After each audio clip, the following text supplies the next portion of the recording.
Hello again, everyone. Welcome back to Adventures in Arcane Space. Once again, I'm your Dungeon Master, AuldDragon, and the players are... Hi, I'm David Big Mac Shepherd. I play Braxon Miacc, who's a human fighter and captain of the ship. Hi, I'm Daikami-sama, and I play Solas of Ebha, who is Half-Elven Cleric Mage of Ogma. Hey, this is James. I play Ockar, human paladin of Brawl.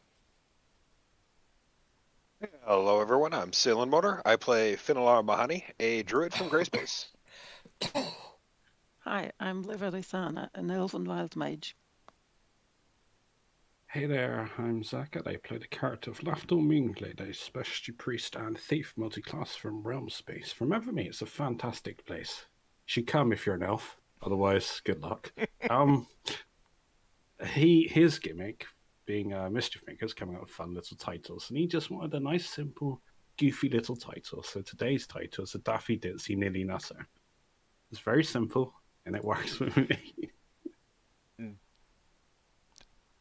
I will type it out because obviously that got misheard.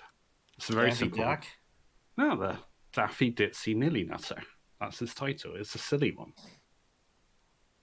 And also, aren't you meant to be immune to diseases? Nilly, huh? I don't know if I've heard Nilly. I've heard of Ninny. No, Nilly Nutter. It's not it's not due to a disease. It's due to me accidentally hurting my throat the other day. Oh. Yeah, not immune to that. Weird. Paladins aren't immune to that. Yeah, but you got lay on hands. Yeah, unfortunately it doesn't help with everything. So we left off last time. The party had done some stuff around the goblin asteroid town of Gorolgak's Rest. But there were still some things that you wanted to do. I believe you guys wanted to try and visit some taverns, see what rumors there were. You never did stop by the herbal shop, the apothecary. I know there was some talk about trying to find some herbs. You haven't gone to any of the temples, which may or may not be on your agenda either. Just thought I'd mention them. I was thinking about going to a temple. Yeah, Which- Says that no. Leva has an acute case of amnesia. She has no idea what we did yesterday. Did you wild search forget yourself? Yes, it looks like.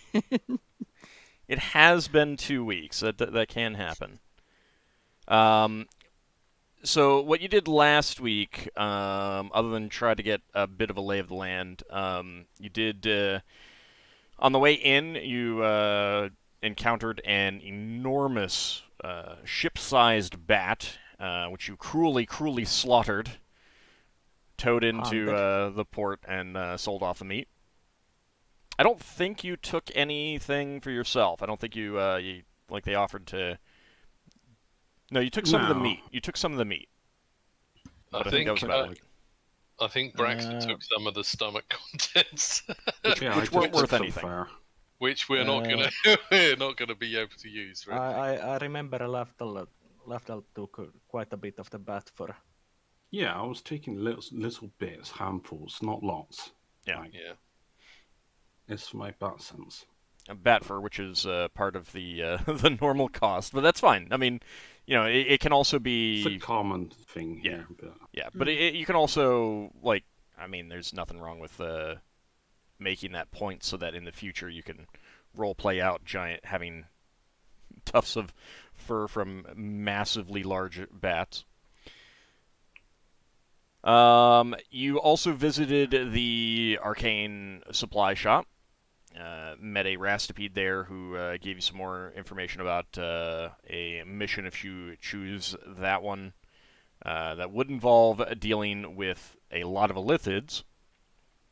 And you got a pretty neat ring that I think I gave a handout. Let me double check. Braxon. Yeah. Yeah, let me have a look. Yeah, you should have a Yeah. handout for it. See, the whole thing about Illithids is they like to get up close and personal with you. I mean, hey, they love you for your minds. Uh-huh. Isn't that something? They're not all about that superficial beauty and stuff like that. They love you for your minds. Oh, well. I like that line on the handout.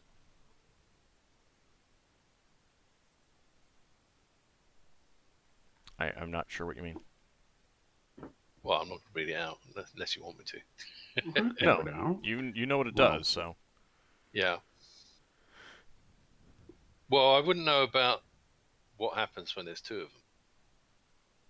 Because I don't have two. No, you were told that. I was told that. Yeah, you would have been Okay. told. You would have been told the details. That Okay. they cancel each other out or something. Yeah. Yeah. So one thing is that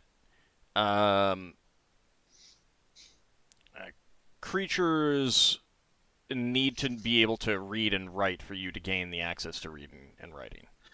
Yeah. That was yeah. something that I That- kind of bungled a little bit last time. I wouldn't say you bungled it. We probably just got lucky with someone that could read and write. Yeah, but that entirely makes sense. You can't learn stuff from people that they don't know. So, what do you guys have on the agenda? Do you want to get more information about the town? I can re-describe it for you if you feel like you aren't remembering. Yeah, re-describe the town. It would help us remember better. Okay. So the asteroid itself is about a mile in diameter. The city doesn't cover the entirety of that. You can tell that there's some mushroom farms beyond that, and you did see that on the underside as well. You would realize that that's not enough food to feed this whole town. However, and you'd guess that they get food shipments from nearby as well. Most of the buildings are round, squat stone buildings with roofs made of slate or mushroom stalks. There are a number of larger buildings. There is a very big arena made of stone, and there's some other buildings that you recognize as temples, or you would assume are temples. And you've noticed, because you've been here for a day so far, or at least part of a day, you've noticed that there appear to be 3 primary banners hanging around various parts of the city, and either by asking or just intuition, you'd kind of gather that there's 3 tribes of goblins that make up the population of this village, this town, the city. Right. Those banners are there's a flaming tree on a black field. There's a blood-covered dwarven helmet on a green field, and a metal gauntleted fist on a purple field. How quaint.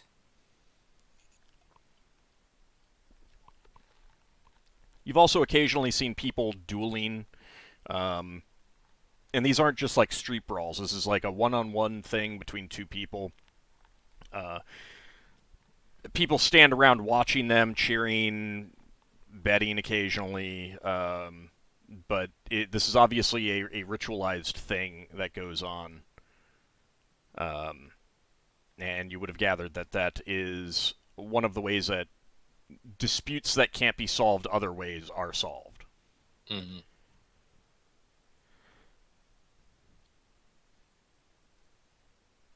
And there is also a money changer in town if you wanted to do that or get trade bars. Yeah, we might want to do that. We bought a couple of weeks of supplies, didn't we? So we might have to buy more supplies. You bought a goodly number of supplies. Right. Oh, yeah, it's a couple of months, wasn't it? Yeah. You certainly have supplies to last you a number of weeks yet, for sure. I don't remember exactly how much, and I don't know where you are at right now, but you should be okay for the time being. Yeah. Also, we did get bit of supplies from those flying fish and that bat. But it's just like a handful, like a day's worth. Yeah, That those was are all. just days worth. Yeah, but I can't remember where we got in the day, but I think that We just didn't count it off food used for that day. yeah, I don't mean that. I mean I think Braxon, Ockar, and Lever would go back to the ship, Sure. meet up with the others. Yeah, I could do that. Yeah, I think that's going to be the end of the day. So you guys can. I think I wanted it to have be the end of the day, so you could change up spells last time. Right, got you.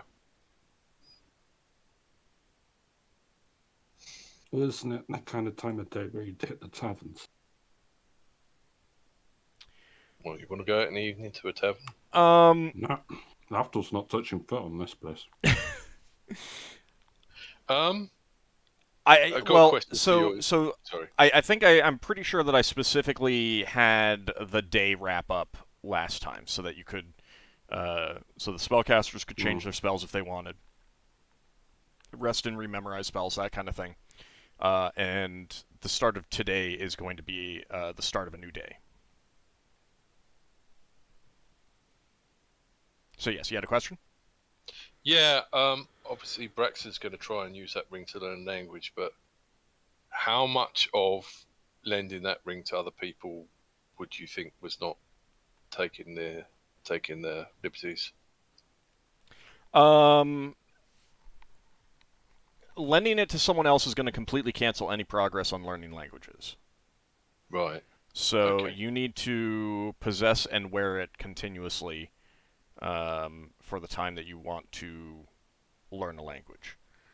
Right. I don't have a problem with lending it out. Like if someone else just, if someone else is like, "Hey, I just want to go out and buy some stuff," Yeah. I'm fine alone. It's fine. That's fine. If someone else is like, I think that I would be a good spokesman in this situation, yeah, you can lend it out. That's fine. Yeah, but that'll reset the progress of learning stuff. Well, if you've made any progress. Yeah, which I haven't yet. Yeah. So at the moment, I've got nothing to lose. I mean, to be perfectly honest, that's the kind of thing that's going to be for, like, hey, we're going to be in the Phlogiston for a month. Hey, it's going to take us a month to get between the crystal shell and the first planet. That's... Yeah, but I mean, we need to have a guide Who for speaks Braxon. language? He speaks the language that we hire, who may not want to come with us. Right, I'm just saying that it's if not only there something was... like... You still need Yeah. weeks to learn a language, at a minimum. If only there was some sort of local threatened with murder who would want to go to another crystal sphere. I'm just joking. So yeah, I mean, it's going to be useful for you in this sphere, depending on what you end up doing in this sphere. Yeah. Otherwise, it Yeah. might not be useful in this sphere. That aspect of that ring. Yeah. Because I don't think Braxon would normally swap his magic items with people willy-nilly, but it's just we're all having so much trouble talking to people. Yeah. No, that's fine. I mean, willy-nilly. You lend me your boots every now and again. Yeah. But what I mean is he doesn't swap boots with people like every hour. No. It's like you're doing this, I'm staying outside, I'm not doing anything. Those boots can help you. And then you lent me your shield, but like I was going to do something and you was hanging back doing nothing. Right. My point being that if you do not want to be the person who is taking the lead in a conversation, Yeah. you can lend the ring to someone who is willing to do that or wants to do Cool. that. Okay, So that's I'll do that perfectly for fine. now. I'll do that for now, and then when Braxton starts learning language, I'll have to stop doing that. Yeah. For however long that takes. Are you uncomfortable being a spokesperson for the immediate future? Or it's it's more of a question to you rather than the character. it's not so much that it's that occasionally I know Lafdul wants to go off and do things on his own. Although, I Yeah, don't but know. worst case scenario, I'll just take the tongue spell. Yeah, that's true. That's true. Yeah, but the ring lasts longer.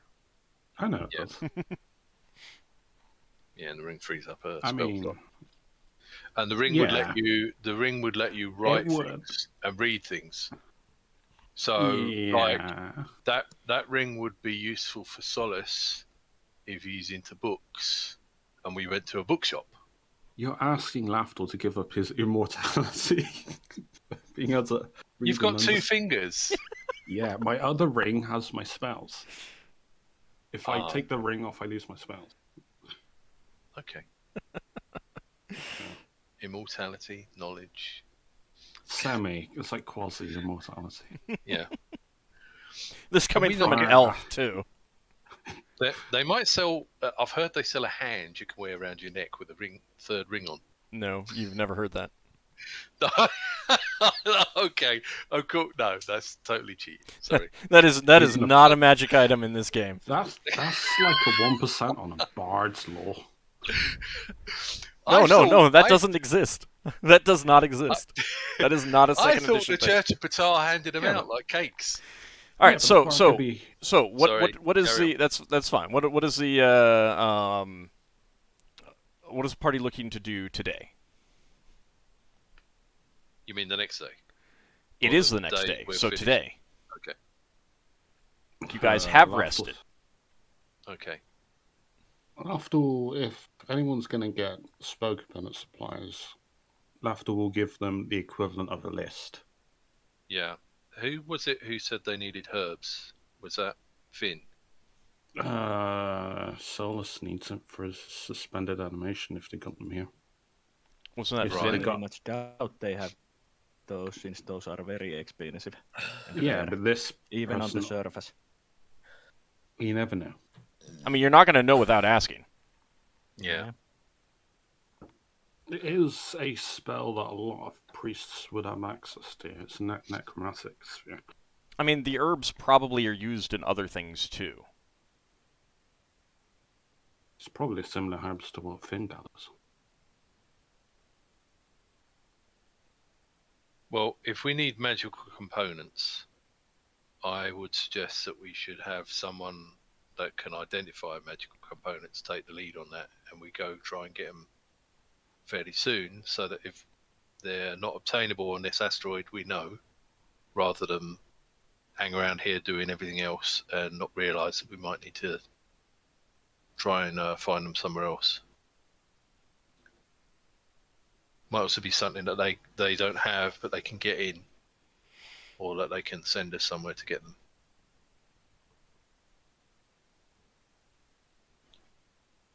About the suspended animation ingredient, it's a rare herb that must be prepared with exacting care. Treatment costs 200 gold pieces and requires 1d3 days of the priest's time and attention to prepare. Right. How long? It's not necessarily then the herb that's rare then. It says that the herb is rare. Oh, Right, sorry. but it's like the point being that the herb is rare, but it's not unique to that. It's more about the preparation. So that particular herb may also be used in other spells that require rare herbs, for example. It's just that you have to prepare this a certain way using some certain ingredients. Mm-hmm. Right. Well, how many of the spellcasters fancy going for a walk? I think Leva had to step away. Yeah. Yeah, Lafdul's got massive reservations about going anywhere near goblins. Oh, you Come think? on, Lafdul, you need to get No. over your... He hates them. I mean, he's being nice about it. Yeah. I mean, Solas doesn't really like goblins either, but you have to deal with them in this sphere. Yeah, I'm dealing with them by being on the ship. Okay. That's fine. Okay. Mike- Does Lafdul help Solas disguise himself? Yeah, I mean, I can lend you my hat of disguise if you want all leather. I can't remember which one I'm lending it to. You would be easier to disguise because you're only half elf, Yeah. whereas leather's full elf. Although I think it's still classed as a new race, technically speaking, so I get like a massive penalty. It's like -8 or something to be another race if I disguise it as human. Might want to double check the description, see what it says. If I can find it. But yeah, I would say I'm doing that. Obviously, I'm looking it up in the meanwhile. Okay. Are goblins shorter than people? Yes. Right. So So we'll fight. what have we got on this asteroid that's humanite? Hobgoblins.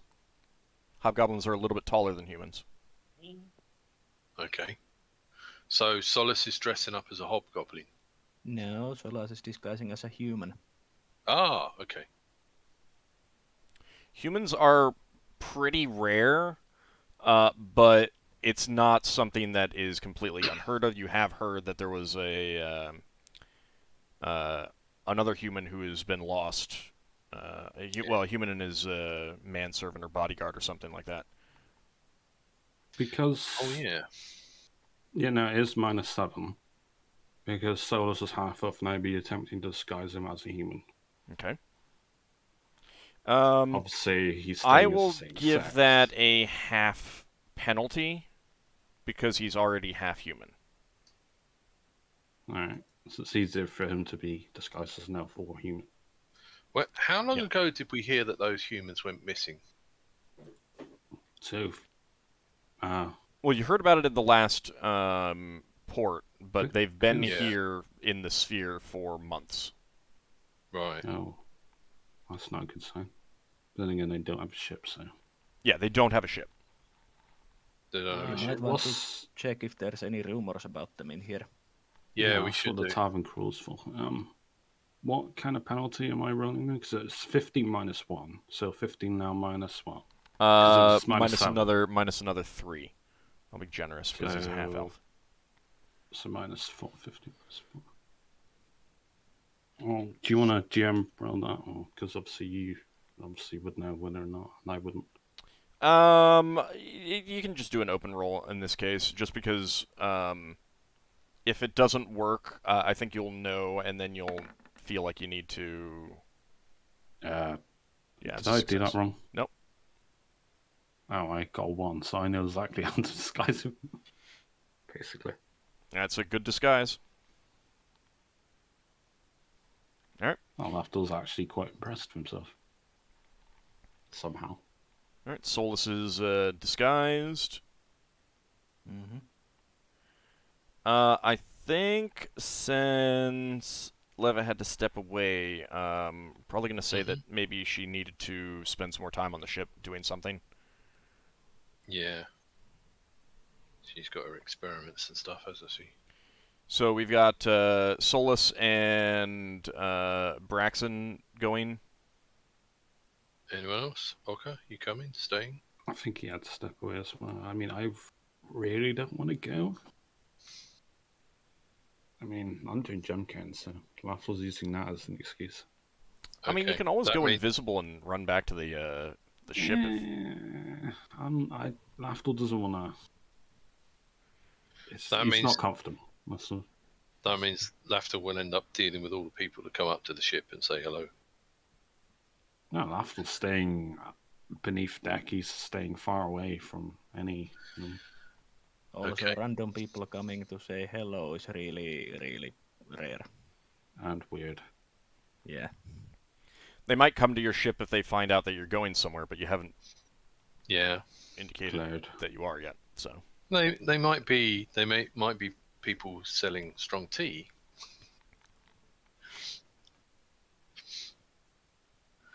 Who look like lions. So Finn, do you have any interest in going, or are you going to stay at the ship? Finn didn't really have any need to get anything right now, so Okay. You don't need any herbs or anything for spell components? Because you did hear, no, I believe I said that you couldn't get common surface ingredients at the last place, and I charged everyone half the normal fee. It's like there's no rose petals, there's no bark. Are there any critters in this place? There's animals, yeah. Finn, maybe you could have a chat with a squirrel or something. I mean, there's I garlic. doubt there's squirrels. Well, whatever they have. Rats? I mean, it's fine if Finn doesn't want to go. Just Yeah, if he doesn't want to go, that's fine. what did you what were you feeling on that, Finn? I think Finn's gonna stay back. Okay. Okay. All right. So Ockar's gonna stay back as well for the second trip. okay. I don't think I'll do well. I don't think I'd mess well with the goblins. That gives you some time to rest your voice anyway. Yeah. All right. So Braxon and Solas, disguised by Lafdul. You wanted to head out to Margoth's Medicines, the apothecary? Yeah, maybe we can get some throat medicine. All right. So Finn and Lafdul, and we'll assume Leva as well, gave you lists of what they needed. Uh-huh. Okay. Anything else that you want to do before you go? Or is there anything that anyone wants to ask you guys to specifically pick up? Look for?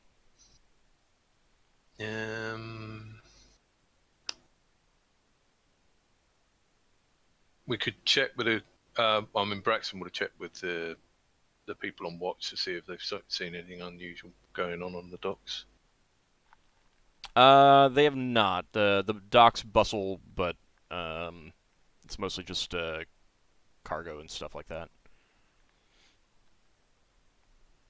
Hobgoblin, Goblin, and Kobold ships, cargo ships, make up a lot of the other vessels in port right now. Cargo haulers. Yeah. Braxton, I say to Solas, should we get this magical stuff out of the way first? See if there's anything that's going to be tricky. Since it's still quite early. Yeah. When we are going to the tavern crawl, that should be later in the day. Yeah, really, ideally. Okay. We might want to have someone join us later. Mm-hmm. All right. So you get some directions and make your way to Margoth's Medicines. It's a surprisingly large shop. Like it's a lot larger than the other buildings and sturdily built. You're also pretty sure it's pretty old. Before we enter, Solas would ask Braxon to lend the ring for himself, since he knows what he's looking for. Yeah, that makes sense. I'll lend it to you as well if we see any bookshops. Okay. You know books better than me. Right, so Braxon will stop listening to the goblins. All right. What ring are you taking off there, Solas? I'm taking off the ring of armoring. Okay. All right, so you put that on and head into the shop. The sign above the door is a carved wooden sign, or I mean, wood, quote unquote. It's made of dried mushroom stalk, and it's like brightly painted to look like a bundle of herbs and mushrooms in a bowl kind of thing. Mm-hmm. Nice. So you enter the store and a little bell dings. It's kind of dark inside, but there are like candles and other small lamps around that make it easier to see some of the merchandise. It's pretty cramped. like there are shelves and jars and barrels full of things everywhere, and the interior is a bit of a maze.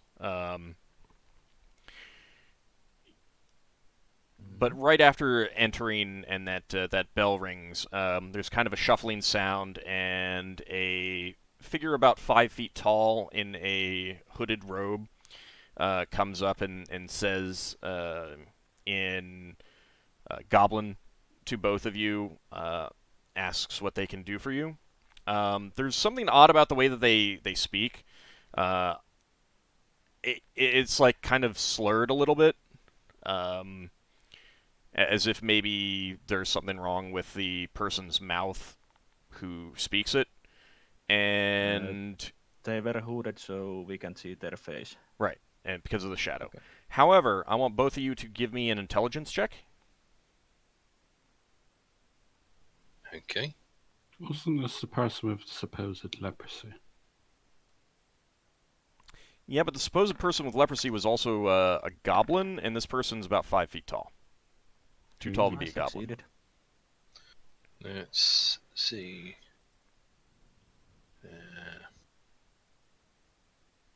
I think that's a success for you, Braxon. Yeah. Okay. Both of you notice that they're wearing this hooded cloak.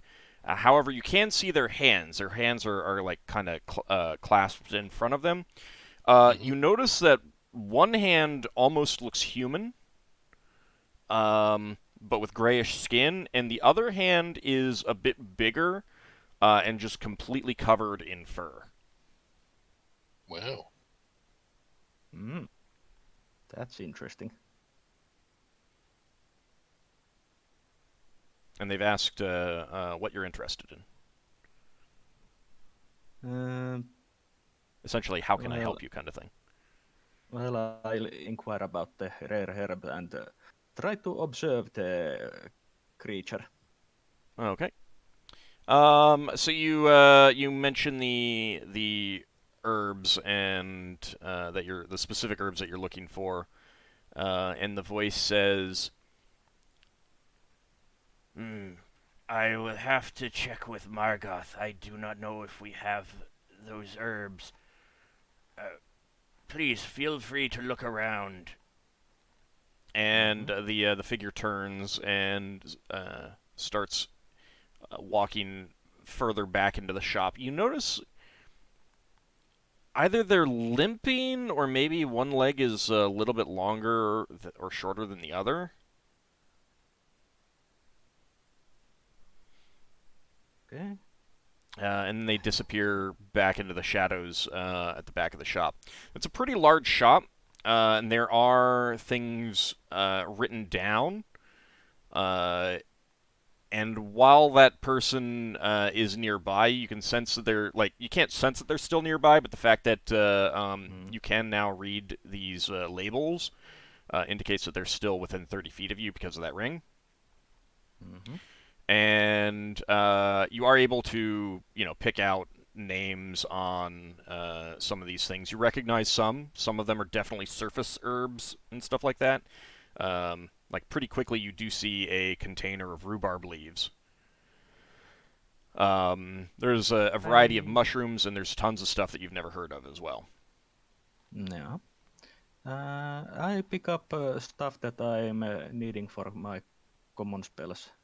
Okay. And what I think that other spellcasters also might need. Well, you would have gotten a list. You would have gotten that we didn't get from the last port. Yeah. So you have Braxon help you, hey, we need some of that over there, kind of thing, and stuff like that.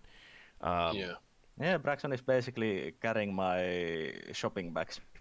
Can Braxon read the symbols, even if he can't read the language? No, they're not they're not written in any characters that you recognize. Right. Well, not familiar alphabet. What languages can you read and write? Just common. Just common? Okay, yeah, you don't recognize. Yeah. They look a little bit like Dwarvish. Right. They're angular and stuff like that, but you can tell that they're not dwarvish. Even like you've seen enough dwarvish Yeah. that you can identify written dwarvish, even if you can't read it. There's a similarity there, but beyond that, you can't. Are there any other stomachs? Yes. Okay, I will get those so I can cast a Melf's Acid Arrow. I think there might have been ones at the last place too, but I can't remember. Use it there in the last place. Then yeah, there are here. Okay. Yeah, so for all the spellcasters, you quickly realize that for anything that is ordinarily common, you can pretty much get here that you didn't get before. So you guys can pay the second half of your spell component fee and have all the common stuff. The uncommon stuff, the stuff that you have to actually specify money for, that you may need to ask me specifically about. However, after a few minutes, the hooded figure returns, followed by another hooded figure who's only about 3 feet tall, a little bit above that. And you quickly recognize the kind of shape of a goblin, considering all the other goblins that you've seen coming to this shop and in town. And this goblin's hood is not pulled up so far to completely, shadow the face. And I will also note that you're pretty sure that you've heard the sounds of some other people moving back in the back of the shop, like out of your sight range, out of the in the shadows, maybe in a back room or something like that. So you'd guess that there's multiple employees here. Yeah. But you've only seen these two. The goblin, the hood is not pulled up so far as to completely obscure the face, and you do see long dark hair coming out of the hood down the front of a robe, and you recognize that this is a female goblin. And you do see bandages, kind of crisscrossing her body, much as you would expect from someone who is suffering from leprosy. But her eyes seem bright and intelligent, and she comes up to you and speaks in Goblin. Yes, you are looking for a specific herb. So I have a need for this specific herb. Yes, we do not have much call for that, but I do believe I have it in stock. You are an interesting pair.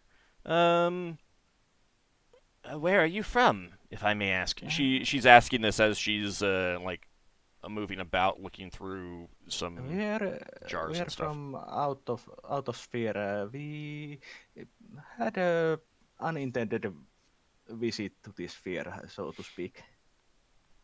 And when she asks you, are you going to be translating for Braxon? Yeah.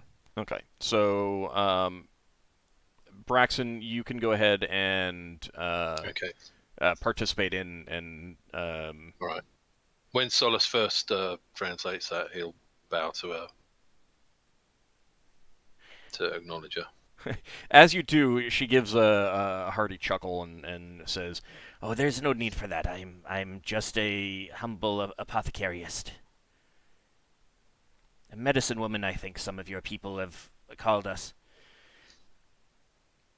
So you're from out of sphere. You're Yes, we are quite far away from our homes. Yes, I'd imagine so. You do not look the part. Yes, let us say that it was a sudden cosmic storm that threw us here. Oh, I've heard something about those. Where do you originally hail from, if you don't mind me asking? We encountered the cosmic storm in Green Sphere. Hmm. And Braxon, you can always just jump in and add things, or if you specifically want Solas to not say something, you can pipe up too. I'm gonna assume that Solas is always Yeah, translating before. Yeah, I'm translating unless I specifically say that I don't translate it. Yeah. Braxon, I say, have you heard of Space? We've been to a few other spheres. No, no, I have not heard of that one. Have you been to any other spheres, madam? Yes, but I mostly get my goods delivered from other, from those who go to other spheres. I've only been a few times. You understand? She kind of, like holds up her arms to indicate the bandages. Yeah, Solas basically says as a healer, yes, that is quite most unfortunate affliction you are suffering. I have found those herbs you're looking for. She pulls out a small jar that does have enough herbs for a few castings of that spell. How much are you looking for? Braxon's gonna say to the lady, through Solas, excuse me for prying, but is the thing with the bandages anything that someone might be able to help you with? Oh, no, I seriously doubt it. I will buy 2 castings worth. Okay. Since it's quite expensive. Okay. So she does have the other materials that you will need for the whole process. Yeah, so that's 400 gold yeah. pieces. Yeah.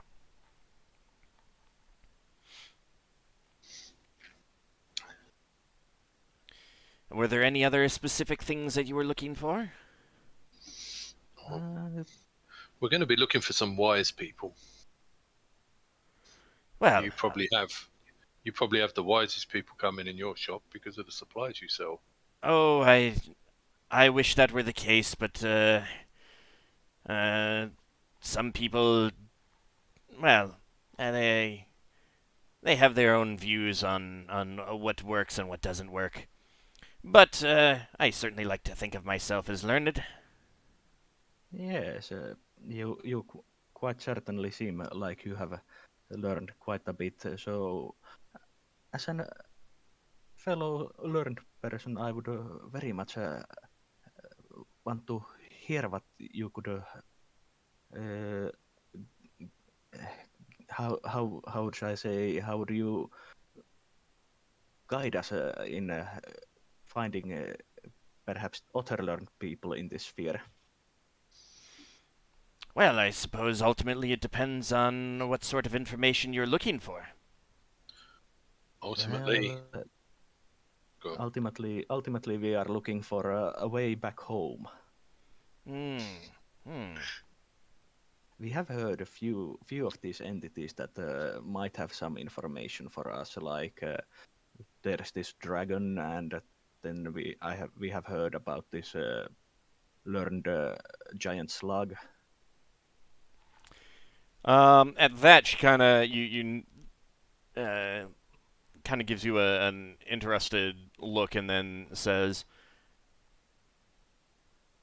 I think I might know some people who might be able to help you on that. That would be very, very kind of you if you could tell us. Well, they're somewhat secretive. They are not. They don't take too well to outsiders without some sort of vouching. Which I suppose I might be able to do for you, but I would need to know more about you before I was willing to vouch for you to them. Of course, I understand that in these cases we have to prove our trust.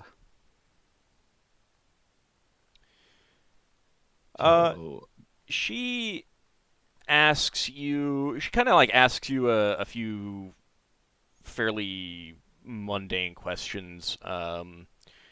Not exactly prying into your background, but kind of like trying to get a little bit of your history and your character, you'd guess. Yeah. How open are you willing to be? I'm personally willing to be semi-open about it. I will not reveal anything that Solas would think is something that is best to be kept secret. But he's willing to basically, for example, reveal that he is a part of Seekers and things like that, and that we are here on our own ship and like something, things like that. This. All right, and Braxon, what are you willing to mention? Braxon will say he comes from a family of Ptah worshippers who moved on to farming asteroids, and that he went out to seek his fortune, and that he wants to learn about other religions, things like that, and how other people see the universe fitting together. Does that sound like that's enough for her, or? Well, you're not sure yet, but when you mention Ta, she says something very short in a language that you recognize but don't know. Braxon, and it's something that is kind of like she says it in a way to see if you respond to it. Like it's a short question kind of thing. And you realize that this is kind of like the liturgical language of the Ta church. Not everyone uses it anymore. Yeah. But it's very, very old. Braxon will say, unfortunately, I didn't get too far in my studies. I don't know. I can't remember how far I said the tattoo was on his leg, so I don't think he could just. I thought it was your back. Drop his trousers. Sorry. I thought no, it was on your his leg. Oh, okay. I mean that's just something that you chose to do. That's not a universal thing. So, I mean, Okay. it may have been something that was. No, he didn't do it. His family did it to him. Right. Well, what I mean is like that might have been something that was Yeah. common to a group of worshippers, but that's not a universal thing. Yeah, Braxon will say his family wanted him to go into the priesthood, but he wasn't really good enough to be a priest. So Solas translates that, and she kind of shrugs and waves dismissively as if, what she was asking didn't matter. Yeah.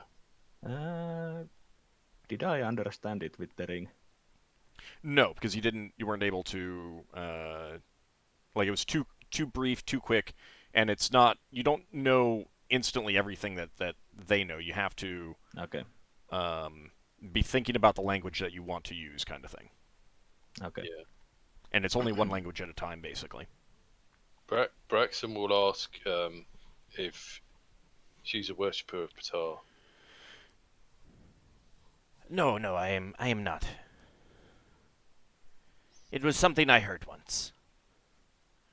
I've heard a little bit about this Ta. He is not well known here. Yes, I would think so, being that there's not too many humans in here. And if I'm understanding correctly, goblinoids usually tend to worship their own gods. Yeah, but Ptah is known under other names by other races. Solas, would you translate that?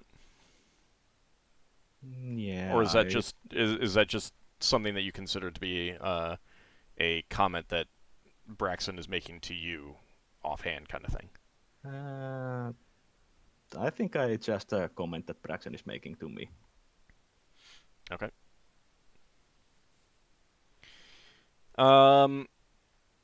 So she asks a few more questions, like trying to find out like what you guys have done.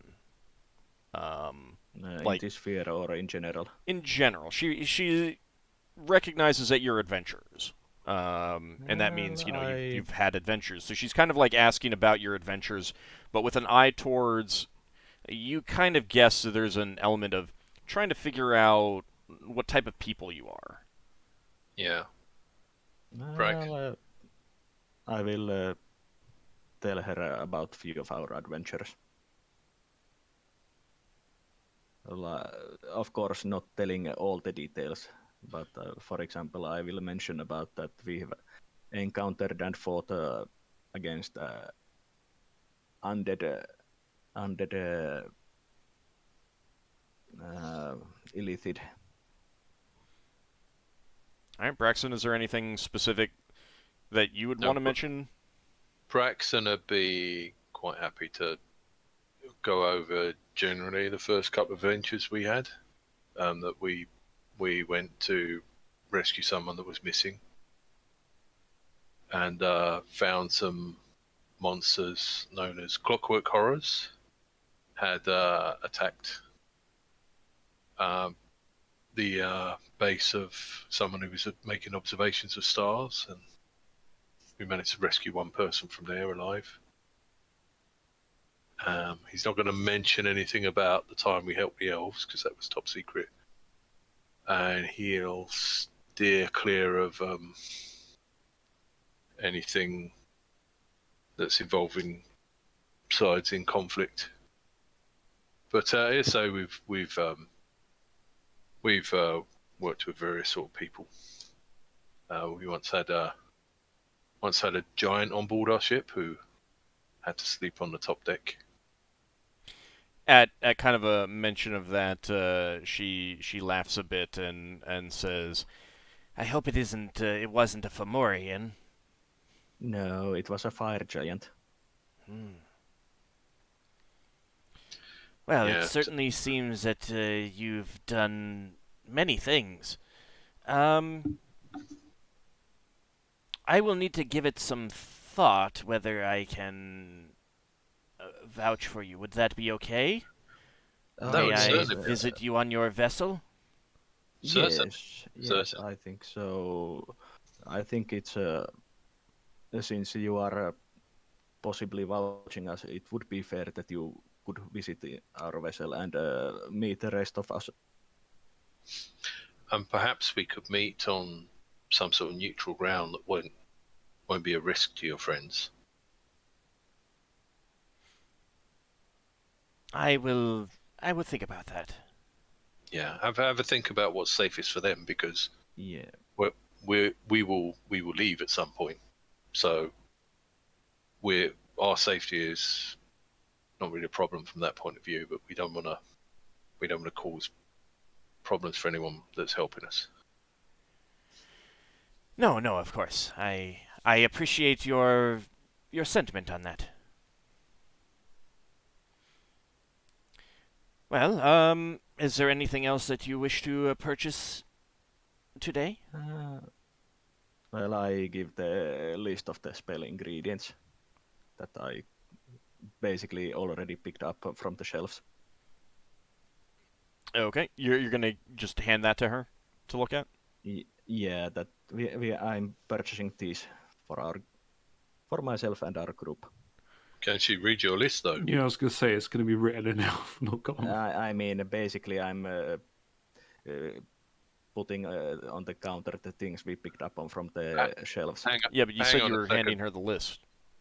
Well, hang on a second. If we were getting given a list by Lafdul, if it was written in Elvish... Hang on, I'm checking what languages I know.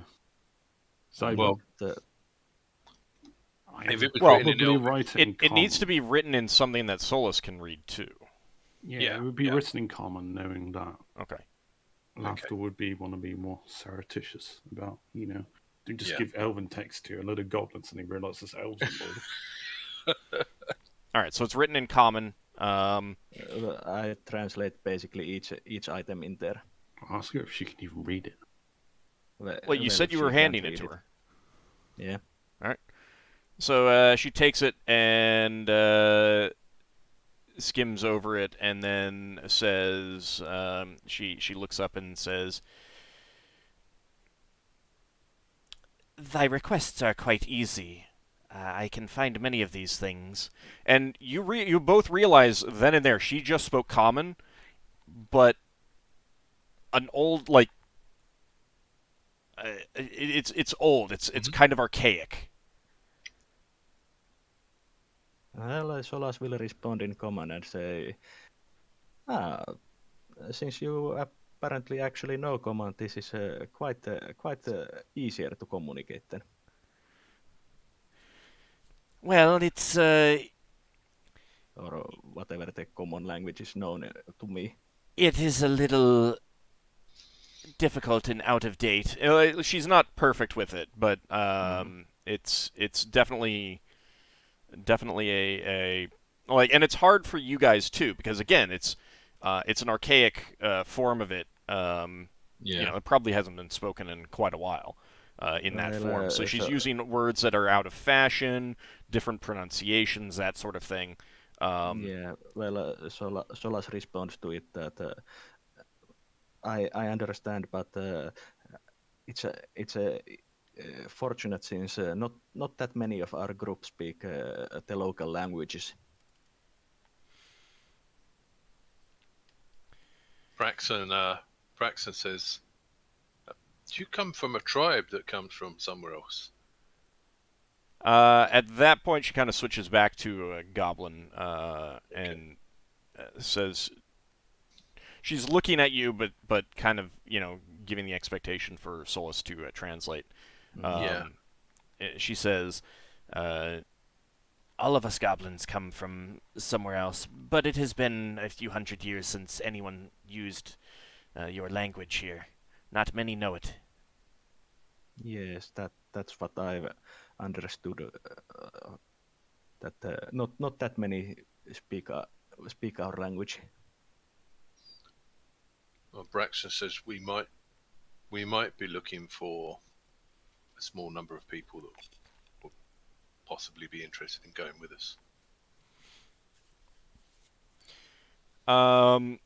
She kind of gives a quick nod at that, like a non-committal nod,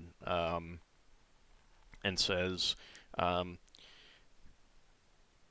once again in Goblin, I can help you find these other ingredients, and I will be happy to meet you on your ship to discuss a meeting with my friends. That would be helpful and kind of you. Just one question out of interest. Yes. We've heard that a few other humans appeared possibly in this port a few months before we came here. Have you heard about them? Heard about, yes. Met, no. Did you hear about them still being here or leaving to somewhere? I have not heard one way or the other. Well, thank you. Just asking since we would be interested in speaking with those people also. I will see if I can find any information out. I don't have many connections with travelers of that sort, however. I understand, and I would be very grateful if you can find anything about them. all right. So, in terms of like all basically common stuff, you'll be able to get. So, the stuff that would normally be covered by your. That was a unique spell for camouflage. That's why I asked specifically. Okay. Mistletoe Wasn't berries listed. aren't uncommon though. So. Yeah, I didn't think she so. will have that, and that will be covered normally by your fee, unless you need something specific with them, like they need to be picked at a certain time. No, they're Just mistletoe berries. Yeah. Whereas you're gonna hang on. I believe they're just general mistletoe berries. That's fine for now. But yeah, any special herbs, just check with me after the game, and I'll let you know if you were able to get them. Anything that you're not sure if it would be considered common or not, and stuff that costs individual actual amount of money. There were like Shamrock and Rose Petal things that do have not Shamrock, Rose Petal. Rose petals. That had like 2 copper pieces, but they were listed prices. They weren't. Well, like they were listed as common as well. Right, but common plant material, that just gets wrapped up in the regular fee, and you're paying the second half of that now to get that stuff. Yeah. She has a surprisingly good selection of surface materials here. And it's more things like, needs herbs worth 200 gold kind of thing like that. That's the kind of thing that I'll need to check to see if she has. Does she have gum Arabics? I need to actually replace mine. She does. All right. And that will again be wrapped up in that fee. Yeah, I don't use it in my spells. I use it for my scroll creation. Right. And I gave my last of mine to Leva. Right. It's just that's a common ingredient. I ask about if she has a Thought Eater's bill. No, she does not. Oh, there's something I do want. Coffee beans. That's uncommon. 1 copper piece each. I just realised. It's 4th level spell. Yeah. It's a common spell. A lot of people would have access to it if they got access to... I think she would have coffee beans, yes. Lafdul's like, buy me a jar. No, some, I guess. Well, if you put them on the list. Yeah, I don't know, like 20, I guess. Well, I use 3 per casting, don't I? It'll be in the overall fee. I can ask you after the game how many I can buy. Well, so again, that covers reasonable castings. Not casting it literally every day. But it's an as needed kind of thing. If you need to cast a spell, you'll have enough. If you just want to cast it every day, then I might need to start saying, okay, no, you don't have enough there. You need to track that. You get what I mean? Yeah, no, I get what you mean. I'm just wondering how many times I think I might cast it. That's a problem. What spell is it for? Chaotic Sleep. I mean, you haven't cast it too much. No, so I've only far, cast it 3 times, and that was a couple of days ago. It's the first time I cast it, so... So I think it's just going to be a case of, it's as needed. If I feel like you're going excessively, then I may say something, but no. Otherwise it's just going to be an as needed thing. Okay. So you head back to your ship, unless there's anything else that you want to ask Solas Braxon. I will check. I will check if there is more of those. Let's see what was the material that I've made them out. Crystal rods. Didn't you get some before? I bought from the last port, but I didn't buy from this port. Yeah, but I mean, you haven't used any. She'll have some. I have used one. She'll have some. I have used one. Okay. She'll have some, yeah. I will restock the one I used. Okay. It's whatever the price was. Even number. It was 3 gold pieces. Okay. Yeah, and I mean you can just like a lot of that stuff you can ask me after the game, and I'll let you guys know. All right, Braxon.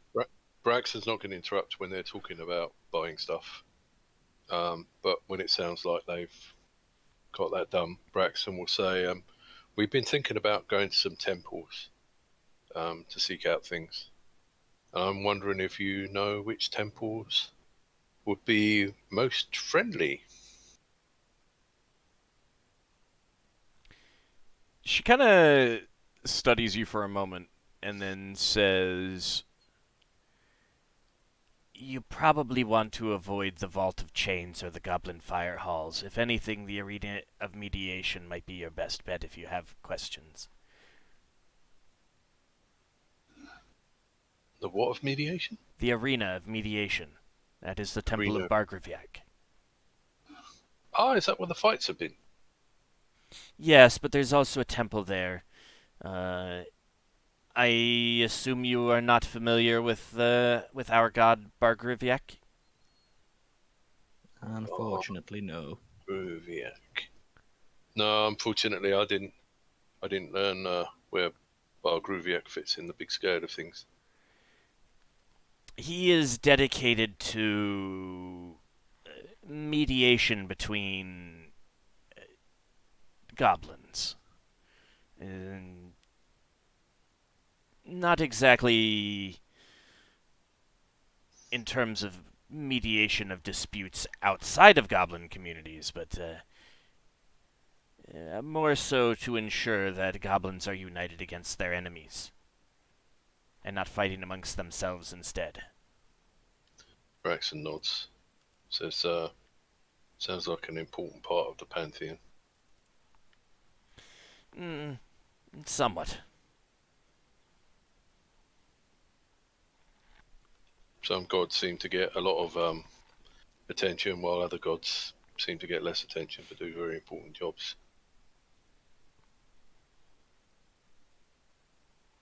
But if there's any questions, you might get more luck there. They can be aggressive, but less so than the priests of Maglubiet or Kurgobayeg. If you have any questions, I would go there. Although, I don't know how likely you are to get anything being a human and a half-elf.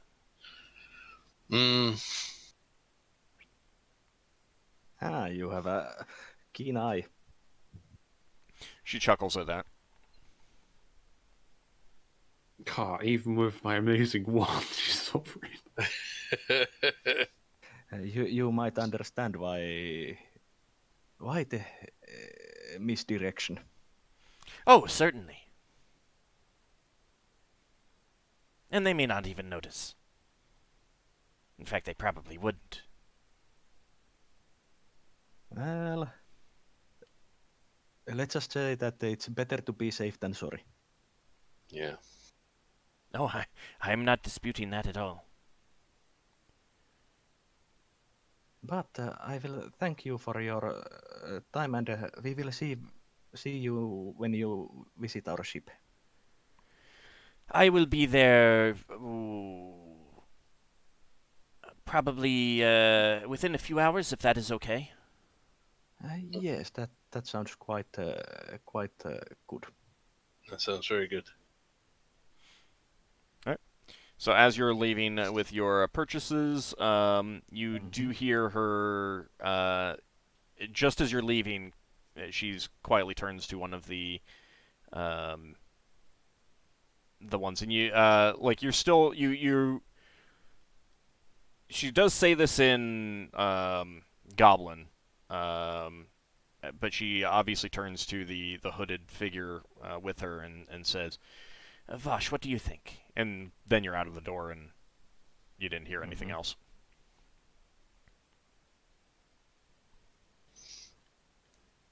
Okay. What was her name again? Braxon says to Solas. Margoth. Morgoth. Mar. M-A-R-G-O-T-H.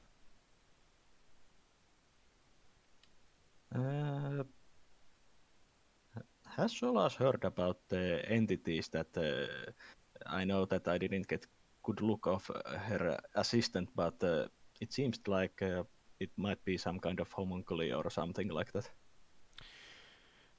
Give me a...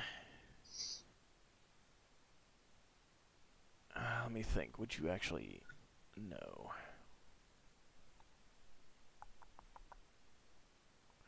Give me an intelligence check, but it's against a quarter of your score. Okay. So not likely. Yeah, no. Not with then.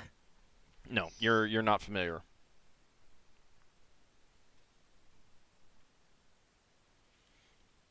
Braxton wants to look around at the goblins and see if he can tell what faction everyone belongs to. It doesn't look like individual goblins wear any sort of insignia. Mhm. So as far as you can tell, just looking at the goblins, it's impossible to tell. Yeah, so What it's mostly 3 districts with 3 lords. You're not sure that there's districts, Right. because you haven't seen like dividing lines or all the banners being separated up into different locations. So no sort of obvious transition when we're walking around like the barrios of Brow. No. Right. Not that you can tell when some of those change to others. I mean, there are some changes in terms of like you can tell if you're like there is a section of town like where you just were, which is primarily more of a shopping district and a business workman's district. You know, there were other shops Yeah. selling leather goods and you know, tools, food, pottery. You know, so it's like, you know, the place where many of the businesses are.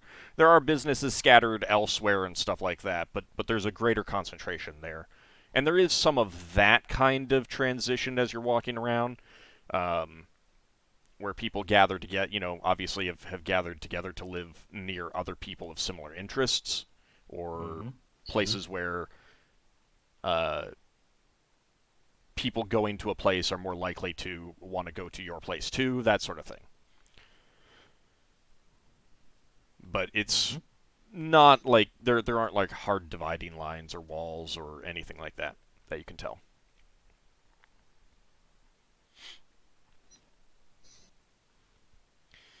Okay.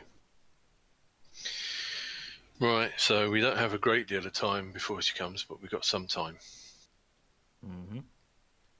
So can we work on I think it's better to, since we have only few hours, just return to ship and basically discuss with our group. Yeah, that's true. They're not going to know what we're up to. Let's just walk around a different way to get back, see if we can see anything of interest. Yeah, I'm in the fine streets. with fine with taking a bit of a detour, but to look around. But you done with my ring? yeah, I give you the ring back and you put the ring of armoring back on. Yeah. Okay. Okay, so Braxon's going to try and scope out some of the shops while we're going around, see if there's anything interesting. See if there's some people he might be able to relate to, like carpenters and stuff. Not necessarily go in there. It's mostly what you'd expect. There are definitely are carpentry shops, but they're working with the like dried mushroom stalks and stuff. Yeah. There are smithies, weapon and armor shops, ceramic pottery places, stuff like that. Yeah, and we'd like to get a rough sort of guess of if we're going to go on a tavern crawl later, where there are taverns that might be worth visiting. You identify 3 likely taverns. They're closer to the docks. They're more likely to have like sailors and people who would, you know, partake in rumors. There's Garsh's Brews, the Warg and the Dwarf, and the Bat and the Wroth. Garsh's Brews just has a painting of an overweight, happy-looking goblin holding up a big mug of ale, like smiling kind of thing. The Warg and the Dwarf has a Warg really ripping apart a Dwarf. Although looking at it, like, whoever painted this has not seen a Dwarf in a really long time because it looks kind of like a goblin. And the Bat and the Wroth is the sign is weird because the Bat and the Wroth are kind of anthropomorphized in that they're both grinning very widely, while the Bat is apparently carrying the Wroth. It's weird. So friendly Bat carrying his Wroth friend. Apparently. Yeah. I think probably we'll leave the Walk and the Dwarf till last, as that's probably more likely to attract people that don't like dwarves. Well, I think Not most necessarily. Of these... Yeah, I mean it's just a sign Yeah. ultimately. Yeah. But it's up to you how you want to handle it. But like a happy goblin with ale looks to me more of a friendly thing. And a bat carrying a Wroth. I mean, just look at the artwork there. Clearly superior artwork. So Wroth are these underground bison, aren't they? Something like that, yeah. Yeah. It looks like a hairy, furry cow. Right. You would have seen a couple around town, around the city, and Yeah. around the previous city as well. They almost look terminally depressed, but that also seems to be their normal just appearance. Like just because all of the hair is drooping and their heads are kind of low, they just look depressed. Braxon says to Solas, I wonder if Finn can turn into one of those things. I wouldn't see why he couldn't do it. Might be good for if we ever need to have someone come around with us without detection. Explaining why you have a cow with you would be quite a thing to hear. Yeah, the only things that you've seen them is that they've been pulling carts. And specifically big carts. Right. So I'm guessing many other carts end up being pushed or pulled by ogres. So I might look a bit odd riding a Wroth into a tavern. I mean, yeah, it's the size of a cow. I'm guessing that just like the previous town, this also has basically Wroth ranches on the stalagmite or stalactite, whichever was the one that grows from the bottom. Stalagmite, I believe. Yeah. But I think this also has a Wroth growing happening nearby the asteroid itself. All right, so you get back to the ship, and you can discuss with the other players. Yeah, Solas will explain to them that we met with Margot and that she's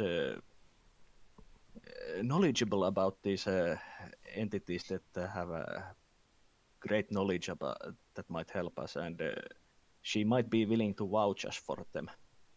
Do you mention the fact that she saw what you were? Yeah, Solas will mention that, and mention that she also spoke and read common, though she spoke it with very archaic form. Lafdul's like I just give. She didn't seem to be offended me being half-elf. No, half-elves are a lot more tolerated than full elves. And it seems like she is not the one that carries any racial hatreds. Lafdul, to be fair, in your not necessarily experience, but in your understanding, the goblinoid races don't really distinguish between elves and half-elves. If they hate elves, they hate half-elves too. Mm-hmm. They don't really distinguish a difference. Mm-hmm. But she did recognize that I was half-elf and not a elf. Yeah, she still seemed willing to set us up with some people. Also, Solas will mention that she had an assistant that I did not get good look at, but let's just say that the assistant was a bit weird since he had 2 different kinds of hands. I thought she had 2 different kind of hands. No, she was just suffering from leprosy, but the assistant had a furry hand and was it grey-skinned hand or scaly hand? Oh, right. That was that. It was a that was gray-skinned, kind of human-like hand. Yeah, grey-skinned kind of human-like hand, and then a hand with quite a lot of fur. She was like a were creature, was she? Like, Not that I could see. She was the assistant was how should I say, hiding themselves quite well with the cloak they had. I've not heard of a lycanthrope that is touched by the moon on one side and not the other side. But Yeah, that I suppose that might be possible somewhere. I mean, I'm not judging. I mean, she probably gets judged all the time if she's willing to tolerate you. It mostly seemed like that the assistant had basically hands of 2 different creatures. Real fast. Solas and Braxon, give me a normal intelligence check, and Leva, give me an intelligence check against a quarter of your score, please. Just normal intelligence check. Yep.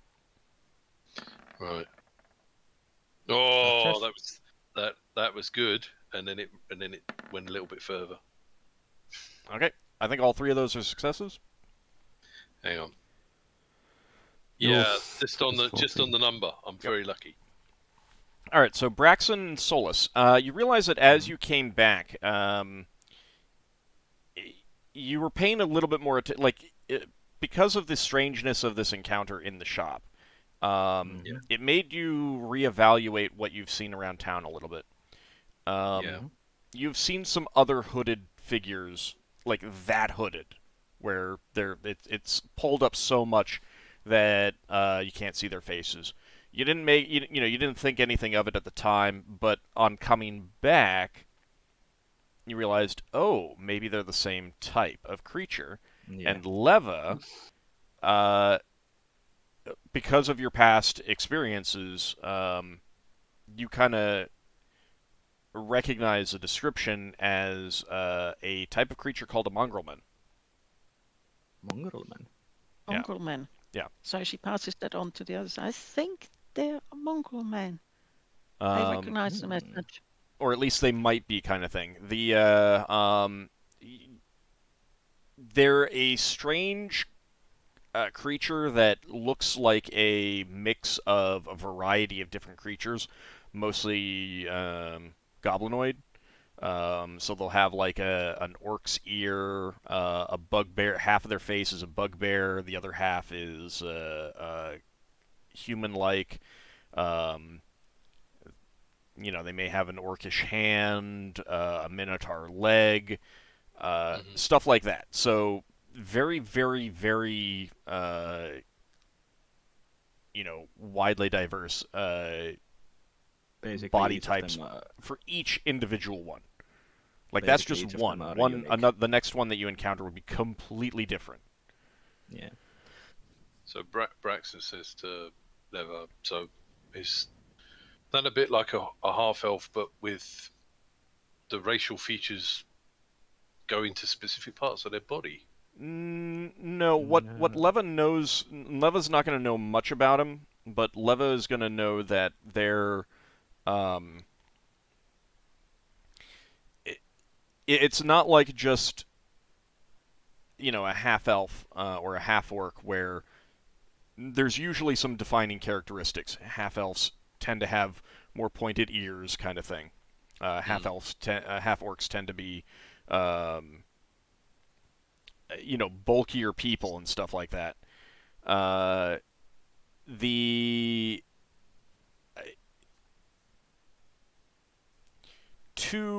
So far as she's aware, and she probably would have just asked Theriax or something, about them when she was younger. 2 mongrel men can have a child that is wildly different from the parents. It's no one really knows what's going on with that. They are one of the most enslaved races because they are very inoffensive. Like, they do not resist. They have an ideology of endure rather than resist, kind of thing. And it seems like the kind of race that pretty much everyone who is enslaving other races would be okay with enslaving, since they... This is a bit of a stretch, but would I have ever heard of Ilmarta priests ever being mongrel men or followers? Because that seems like they would fit. You've never heard of mongrelmen, but what Leva would describe to you kind of sounds like their ideology a bit. Sounds like they would probably worship Ilmarta. Yeah, quite possibly, but you're also in a very different sphere. Who knows? Yeah. What you'd guess, the one, like, if the hooded figures you saw outside in this town were mongrelmen, you'd guess that they're not slaves, because you are aware that this place does have a ban on the slave trade. You'd guess that they're probably just literally like the lowest class citizen in the town, kind of thing. Do all the most menial jobs, the jobs that literally no one else wants to do, that kind of thing. Yeah, they are basically free, but not considered equal. I wonder where any of them would want to come with this. But that would also explain the limp of that assistant. If they have 2 different legs. Well, if they speak common, and if they are not treated massively well here, they might be people that might want to come with us. It seems that the goblin merchant was the only one that spoke common. Yeah. Lafdul wants to. I'm trying to think of the name of our helmsman now. That elf. I've got her name. Nemariel? Nemariel, yes. Nemariel, is she awake? Is she asleep? She can be awake. That's fine. No, I was thinking of asking Nemariel and Lenanius. Is it Lenanius? Lenelius, yeah. Basically, Lafdul's gonna say he's gonna struggle with, like, I'm not sure how I should interact with this goblin going on board. Should we, like, be honest? Because she's gonna want to see us. We're elves.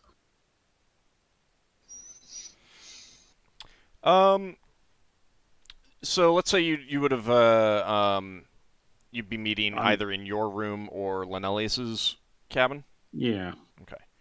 I suppose I would ask Leva if she wanted to come along, because she's an elf as well. With a very different outlook, but yeah. Yeah, I know she's got a very different outlook, but she could And probably here we see learn. discriminating against the half-elf. Yeah. Lafdul's So, awful like that.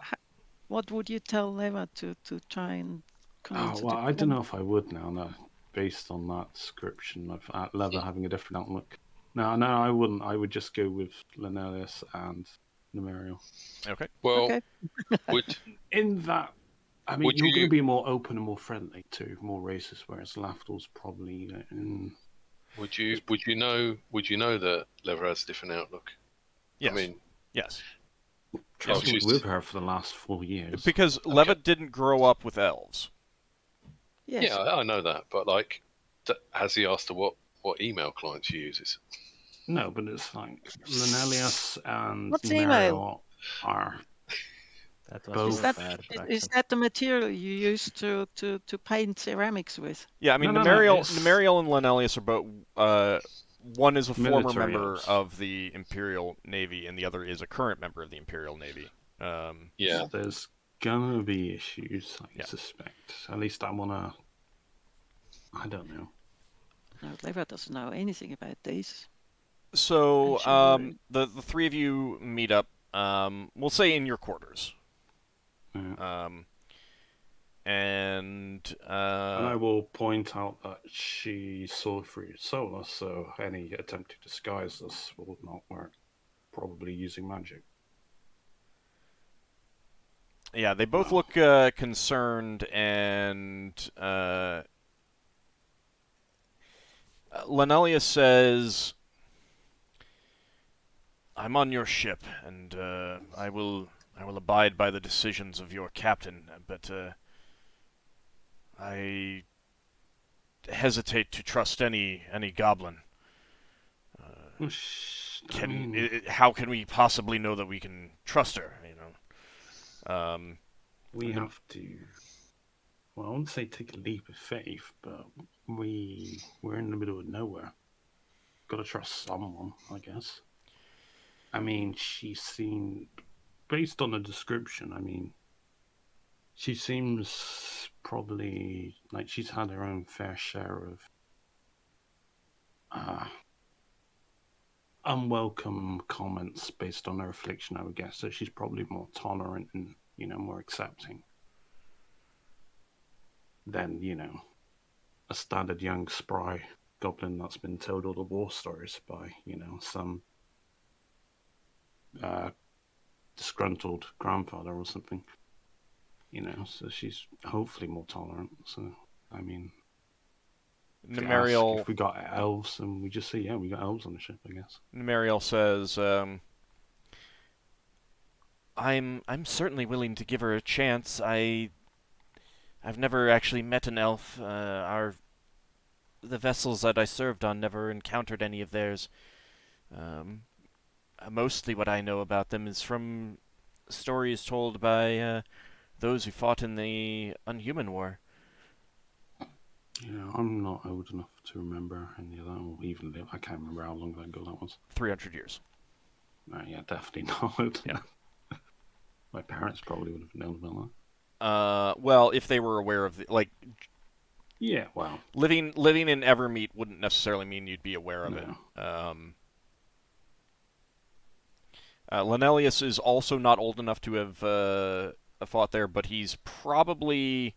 I don't think I came up with an age for him, but I'd probably peg him around 175 or so. So, still youngish by Elven standards, but considerably older than than either you or Nemerial.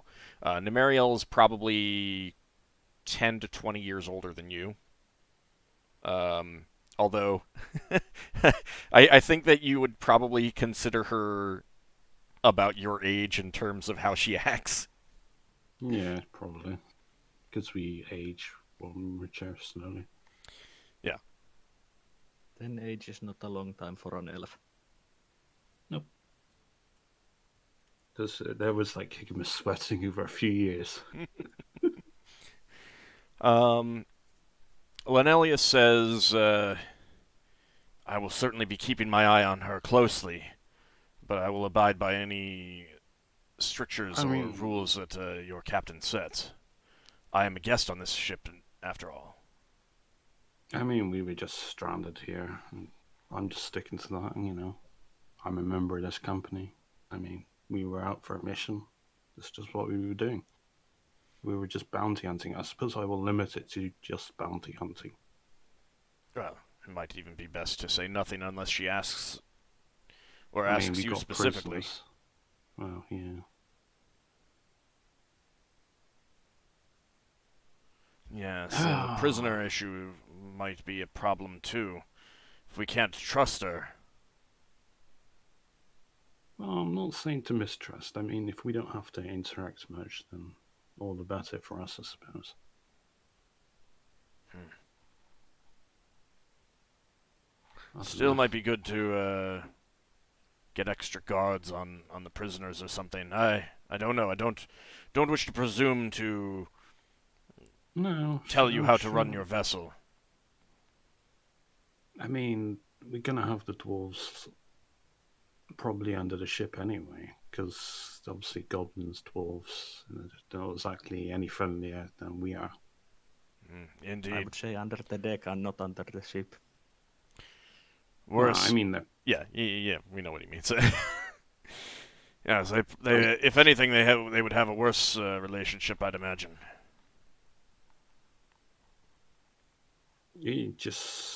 I guess I'll tell Braxon just to be upfront that, you know, if she asks to go underneath deck, then obviously there's gonna be some.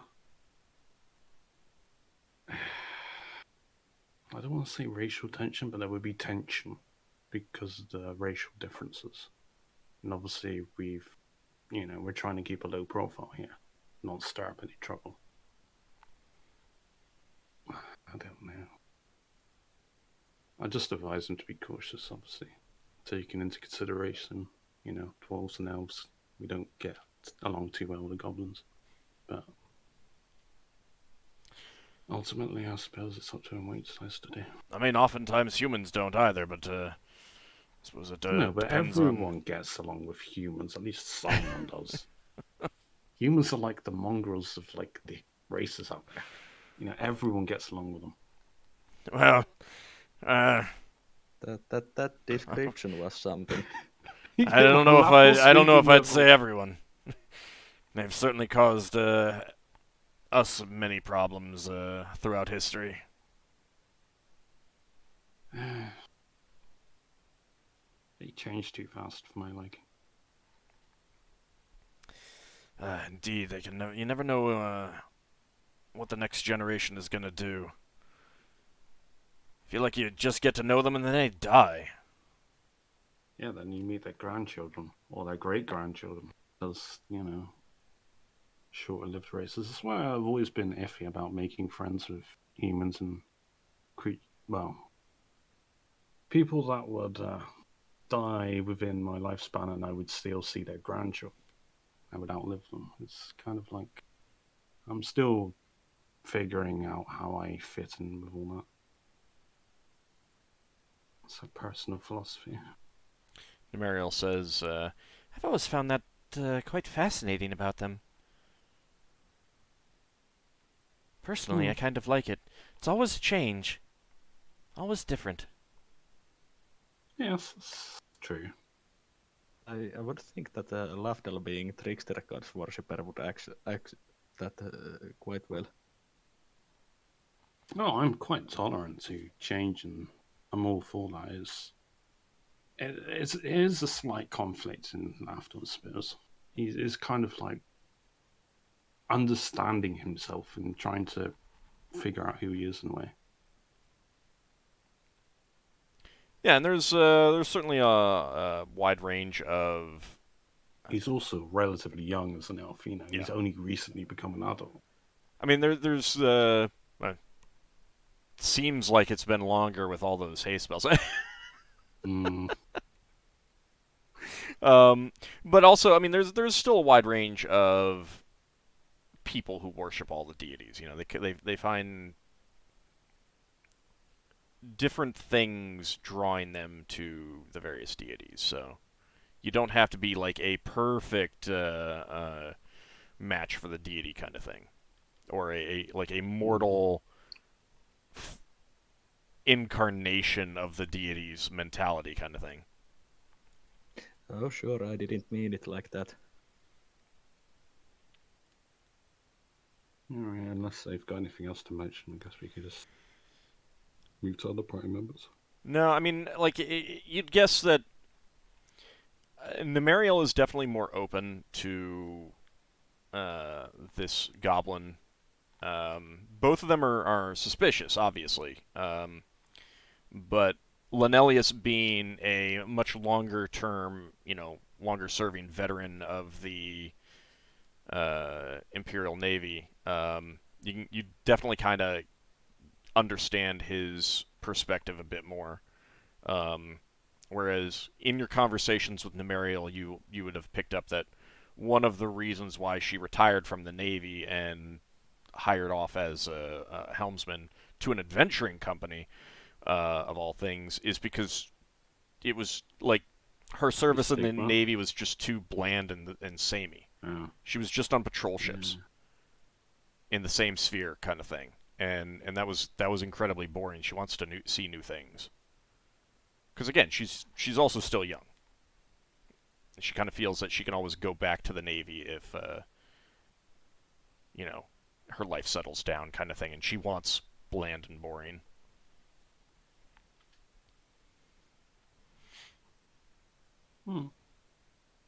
Nice to know the elves a bit better.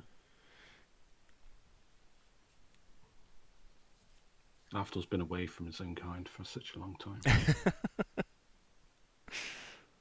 And other than Yeldon, most of the elves that you've had on board have not exactly been traditional members of elvish community. No, we Sinray and have Leva. an elf. Yeah. So is there anything from that conversation that you would want to not necessarily share, but raise with the rest of the party? Like, no, I'd raise it with Braxon or and Braxon. Spizaku. Yeah. Obviously stating that, there's going to be a bit of tension. We're obviously going to keep a low profile. Yeah. But, she may... I don't know. Well, I think we have two risks here. We have the direct risk, which is that we've got some people on our ship that may be seen as enemies by some people around here, and if we invite the wrong person on here, they might spread the word around us. But we've also got the indirect risk where we invite someone who's not directly hostile to us, but they spread information. I suppose be ready to leave at a moment's notice. I'm not saying Yeah. a moment's notice, but be subtle about it. Yeah. So we've got the spell component, so if we had to leave in a hurry, we'd have at least got something out of the trip. And I've got my special ring that's allowing me to hear people. But I sense that there's a possibility that if these mongrel men, and I don't know whether that's what they call themselves, because it sounds kind of rude, I wonder whether these mongrel men would be happier elsewhere. We could do with some people back on our base to look after our base, and I don't know whether any of these people would get on with our ship. Are you voicing that to the others? Yeah. Well, I don't know whether Lafdul wanted to talk to Braxon specifically on his own. At first, I would have spoken specifically with just Braxon and Ockar, but after a while, then it's up to him if he wants to invite others. Yeah, well, we'll invite the others in when Lafdul's felt easy. Yeah, no, that was all I was going to mention. So. Yeah. Well, Leva suggests that we go outside and she casts ASP to see how quote happy, unhappy they are. That's true. I think, judging by how easily she saw through Solas's guys, she's obviously either got some means of seeing people for how they actually are, or she's using quite powerful magic. She's certainly clever. I'll say that. One would assume, well, not necessarily assume, it's probably, if you attempt to read their mind and if they're aware of it, that's going to put us in a bad boat. There are spells that make you aware when someone's reading your mind. I don't know them personally, but I know that those spells exist. I don't think You ESP just- does, unless someone is psionically aware or you're using it as part of an interrogation. If you're just reading surface thoughts, it's more like you're eavesdropping on a conversation or someone talking to themselves, kind of thing. What was it when I tried reading an arcane and then it realized that it could. This is why I'm drawing upon this, because I noticed that the arcane could realize that I was reading its thoughts. The arcane are special, though.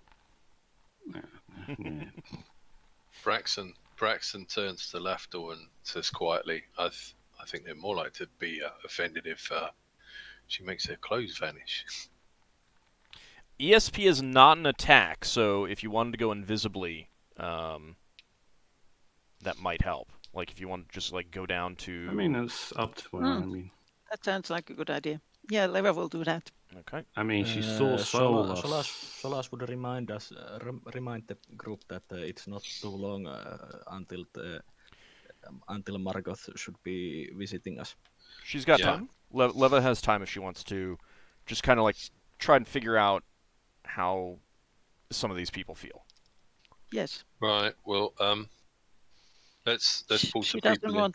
she doesn't want anyone to accompany her because she goes invisibly. So Okay. I she's mean, quite happy on her own. What are we going to do about our crew?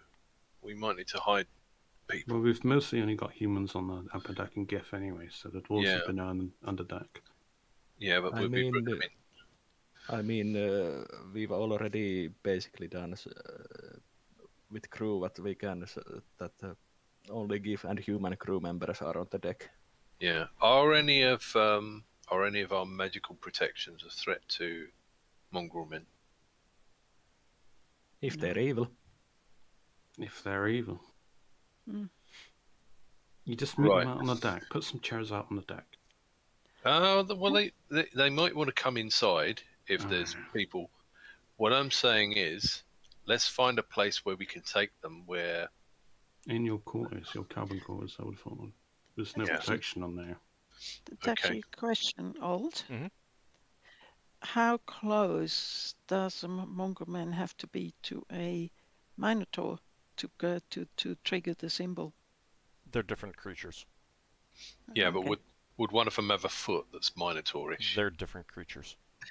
Okay. Yeah, it doesn't trigger on just a minotaur foot. Yeah, I'm just joking. Or they might have minotaur horns.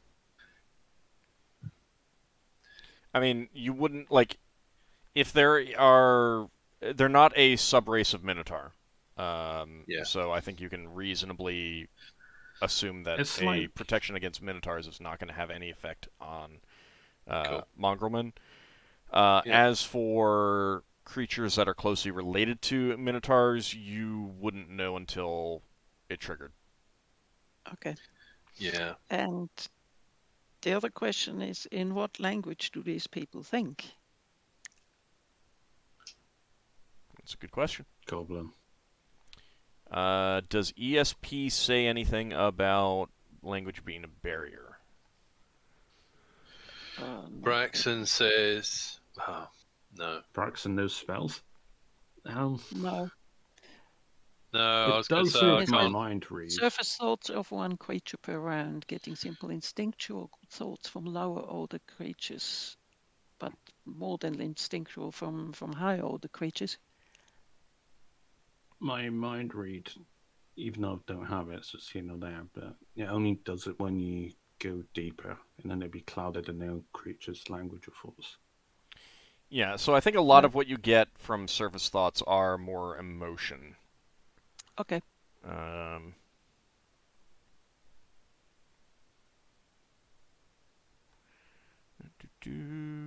Emotional Trust, quick thoughts like mistrust, I need to or- buy some milk.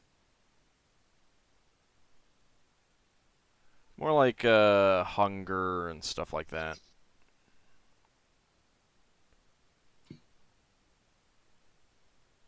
Weirdly enough, everyone you read the surface thoughts have a surface thought of, I need to buy more ham.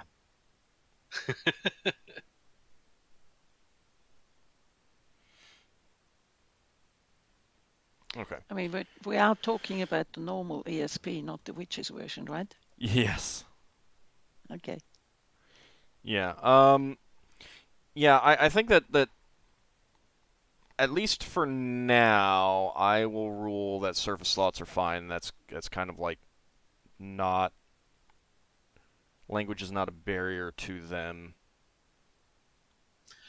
Yeah. I was Because going to you're say, like translating the very meaning of what you're thinking. It's not.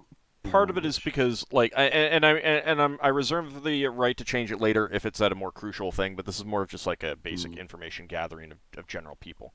If you're talking about it like a major NPC and you're trying to get specific information out of it, I may reevaluate how I feel about that. But for now, given what you're trying to do, I don't have any problem with ESP working in this way.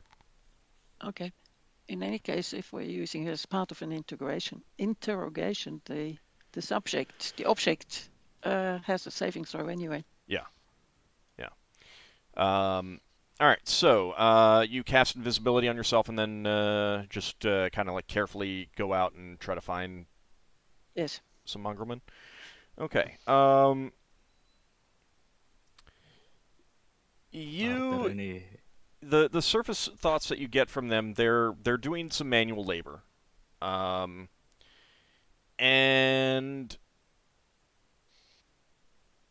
there's kind of like a mixture of satisfaction and long suffering element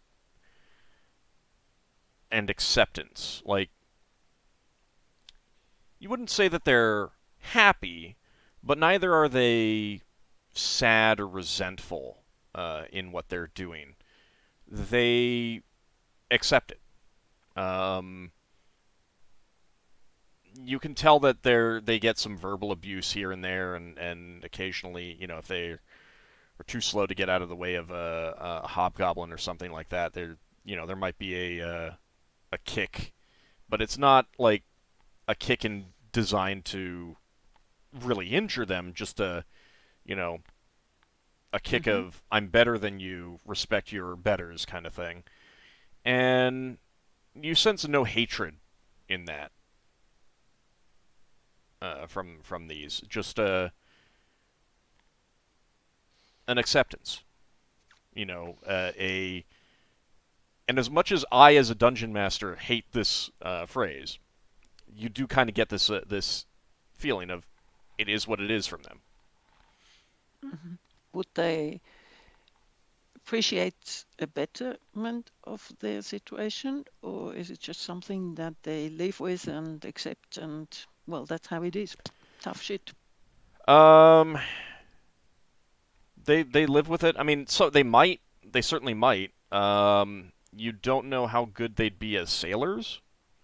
If you needed, actual like cargo haulers, they appear to be reasonably strong and fit for what they are. Although you do notice some of them, like their body shape, definitely gives them more problems than strength does. You do notice one has a very large red crab-like claw instead of a hand, which yeah, exactly. You kind of guess is going to be a little bit problematic in moving stuff. But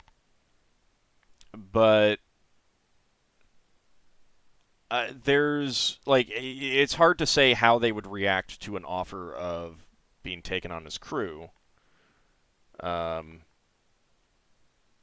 you'd probably have to actually talk to one to figure out some of that stuff. Does Leva actually encounter any of them that are unhappy? Not just resigned to their situation, but truly unhappy and wish it was different?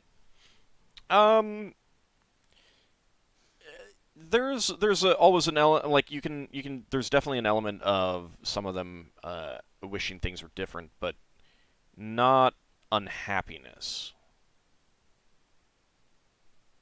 in those that you scan. I mean, you've only been able to scan a handful, 4, 5, something like that.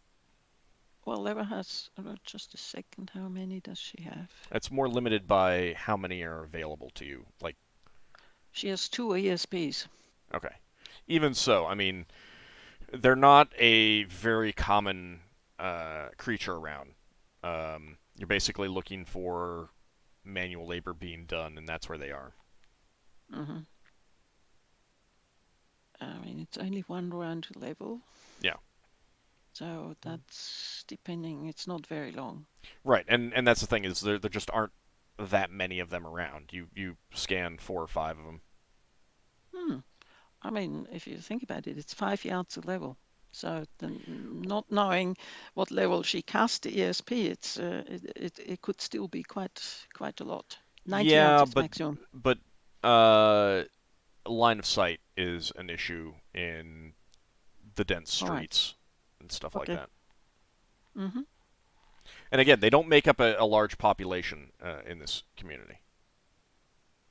Okay. So what else can? No, she has to decide on one subject per round. Okay. Do you need line of sight, or is that just implied? You don't need line of sight, but if you don't have line of sight, all you can really tell is kind of that there is something there, and like you can't determine what creature it is, that kind of thing. So no, I've done it as outside of a building a few times where I've just spied on people and got their thoughts. Obviously, not necessarily. Yeah, but ESP does not reveal what sort of creature it is. So, not having line of sight, Leva could go around and scan all sorts of people, creatures, and not knowing who they are. Right. So, if she wants to talk to the mongrels, mongrel man, that doesn't help. Just having random thoughts. Right. When you don't have line of sight, what it's useful for is, number one, if you know that only one creature and one specific creature, like, you know that Joe the blacksmith is behind this door, then yeah, that's great. You're going to get his, you're going to get his thoughts. If you're on the other side of a door and you cast ESP, to see what's beyond there, it's to see if something is there, not to see what is there. Exactly. You might pick up, oh, it's hungry, oh, it's angry, that kind of thing, but you're not going to know, oh, that's an orc waiting in ambush to murder me. Or that's a troll stuck in there and he's really hungry. You don't know these things. So not having line of sight means that she can't know that she is scanning a mongrelman. So exactly. She's specifically scanning those that she can see and verify that those are mongrelmen.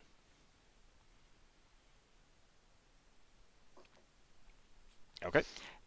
Pity I can't place any thoughts. Like, how about you come? Application on the ship of the broken soul. Well, I mean, you're going to have Margoth coming, and she at least has some working with her at her shop. If you're all right on, all correct on what's going on, then you can ask her if you want.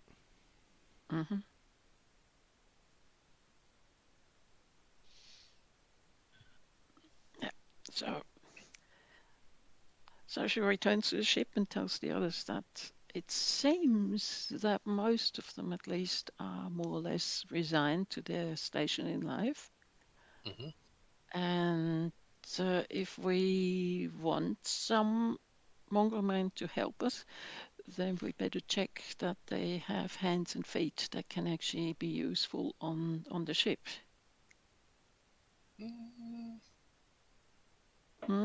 I see what you're saying to a point, but also people have gifts. Yes. But if somebody has hooves, how are you going to have them help with the sails and stuff? What do you mean instead of hands? Yes. Well, they're not going to have hooves instead of hands, but claws. No opposable the body friends. shape could make many of them. I mean, minotaurs don't have a problem sailing with hooves. Yeah. Some of them make But great they, sailors, but there's a difference between having 2 hooves and 1 hoof and a foot, and being yeah, different size, length legs, and having Yeah. different length arms, having a claw instead of a hand. So, I so think you're saying that there is a possibility for there to be a mongrel man with one leg from the hoofed minotaur and one leg from the non-hoofed minotaur? Yeah, technically. yeah. I don't know that you'd notice because non-hooved minotaur legs look like human legs, but I'm not sure if we find that there are some that might be interested in coming with us. I'm not sure that this will be the sort of thing that we might be able to negotiate on, because if there's 10 that want to come with us and we say, well, we want 8 of you, but we don't want that person because they've got a claw instead of a hand, that might put the deal off for all of them. And we might find that those people have good skills. There might be someone who's a navigator or a healer that, I yeah, don't but then know what they've sort of got a mouth. immediately. They've got a mouth. They can tell us that. They say, Yeah. "Oh, we're really great with maps." Hang on, one of them could have a beak instead of a mouth. Maybe, Yeah, good. maybe. But what What's I'm life? saying is, Maybe if they know more signs. Yeah, what but- I'm saying is, if it sounds like this is one of the possible few groups of people that will be helpful towards us, and we start saying, well, your best friend there or your husband, we don't like them, we don't want them with us, that might not go down so well. I think they might come as a package. Well, then they have to tell us. But all in all, it's like getting people for a job. It's a job Yes. interview. If they can show us that they can do the job, then it's okay. And if they can show us that they can't do the job, then I'm afraid we probably shouldn't employ them.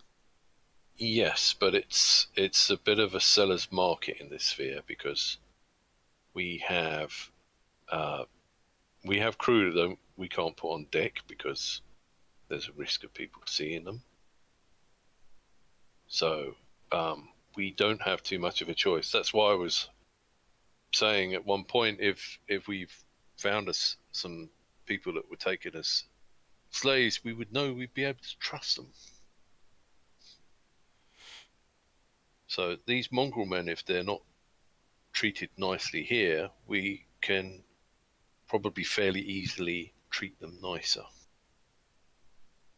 And then we'll have their loyalty if we're treating them nicer. well, it's something you can ask Margoth when she shows up, which you're expecting should be any time now. Yeah. Braxon's going to quickly want to make plans. Do we have someone who's in charge of the dwarves as like a sort of NCO sort of person? They have a commander. I mean, they have a leader. Yeah. He's functionally the same, like stat-wise, but yeah, they do have a leader. Yeah. Yeah, okay. So Braxon's going to let them know that we're getting some mongrel men on board. He'll... Well, you don't know that. You only know that Margoth is coming. Okay. All right. So he'll let them know that we're bringing someone on board, and we need to keep people out of sight for a while. We can probably put them on some. We got some of them on duty looking after the prisoners. We can probably put some How many people can we get in that room without being too cramped? Really only one. I mean, you can get more, but it gets Yeah. more and more cramped. I mean, it's 5 by 5. Yeah. All right. We'll temporarily borrow the cabin next door to what we're using as a prison, so we can put some dwarves in there. Can you put us on the deck plans, please? Sure. Let me pull you guys over to the deck plans, and it is about time to take our break. So Yeah. I'll let you guys look over the deck plans and see if there's anything that you want to do. Let me go ahead and get Leftmel out of there, because Leftmel's not on board the ship anymore. Alright, so we'll go ahead and take our break. Let the players think about or discuss what they want to do in preparation for Margoth arriving. And we'll be back in about 10 minutes, everyone. See you shortly. See you on the other side.